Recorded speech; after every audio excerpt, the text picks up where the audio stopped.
ఇంట్లో కూరగాయలు ఏం లేవు కదా అని చెప్పేసి మార్కెట్ చేసుకుని వచ్చేద్దామనేసి కొయ్యూరు వెళ్తేనేమో వర్షం ఫుల్గా పట్టుకుంది. రక్షణ తీసుకున్నవాడు ఈ అన్ని రకాల ఆచారాల పద్ధతుల్లో పాల్గొకూడదట కదా, ఎలా పడితే అలా ఉండకూడదు కదా.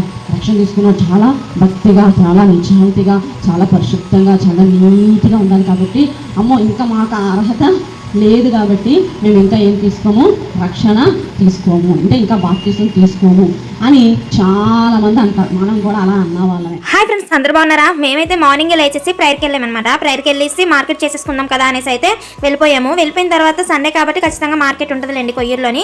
మార్కెట్ చేసుకుని వద్దాం అనేసి అనుకుంటే ఫుల్ వర్షం పట్టుకుంది. ఇంకేం మార్కెట్ చేస్తాం, మొత్తం మార్కెట్లో ఉన్న సామాన్లన్నీ మూసేసుకొని వాళ్ళు చక్కగా కూర్చొని ఒక దగ్గర ఉన్నారనమాట.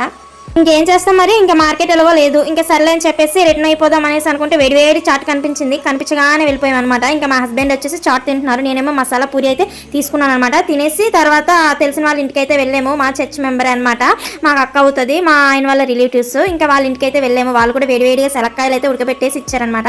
సెలక్కాయలు కూడా చక్కగా ఫుల్గా తినేసాం. బయట వర్షం పడుతుంది కాబట్టి వేడివేడిగా అన్ని తినేసి ఇంటికి వెళ్ళిపోదాం కదా అనేసి అనుకుంటే వర్షం అక్కడ ఇంకా ఫుల్గా పడుతుంది కదా అనేసి వాళ్ళైతే ఫుడ్ ప్రిపేర్ చేస్తారనమాట. ఇంకా ఫుడ్ కూడా అక్కడే తినేసాం మేము. ఫుడ్ తినేసిన తర్వాత ఏంటంటే ఈవినింగ్ అయిపోయింది. బాగా ఈవినింగ్ అయిపోయిన తర్వాత 4 ఆ టైంకి బయలుదేరి ఇంటికి అయితే వచ్చాం అనమాట. ఇంటికి వచ్చేసిన తర్వాత ఊర్లోకి అయితే ఆటో వచ్చింది. ఆటో వస్తే అక్కడైతే ఇంకా కూరగాయలు తీసుకొస్తే ఆ కూరగాయలు ఆటోలో కొనేసుకున్నాము. ఇంకా నైట్ డిన్నర్ వచ్చేసి ముద్దపప్పు అనమాట. సండే కదక్క ముద్దపప్పు తింటున్నావేంటి అనేసి అనుకుంటారేమో. నేను మార్నింగ్ చర్చికి వెళ్లే ముందే ముద్దపప్పు అయితే ప్రిపేర్ చేసాను. ముద్దపప్పు, ఆవకాయ, చికెన్ ఫ్రై అయితే చేసి వెళ్ళిపోయాను అనమాట. అయితే అవి నైట్ డిన్నర్ లోకి తింటున్నాము. ఆఫ్టర్నూన్ ఆల్రెడీ కొయ్యూరులోని తెలిసిన వాళ్ళ ఇంట్లో ఫుడ్ తినేసాం కదా అని చెప్పేసి నైట్ కి డిన్నర్ కి అయితే ముద్దపప్పుతోనైతే తినేస్తున్నాం అనమాట. అయినా ఇంతకన్నా రుచికరమైన ఆహారం ఇంకెక్కడ ఉందని చెప్పండి. అయినా సండే వచ్చిందంటే చాలు, అందరూ కూడా నాన్ వెజ్ తింటారు కదా, అందుకని చెప్పేసి వెరైటీగా నేనైతే ముద్దపప్పు ప్రిపేర్ చేశాను. కాంబినేషన్ గా ఆవకాయ పచ్చడి, నెక్స్ట్ చికెన్ ఫ్రై అయితే చేశాను అనమాట.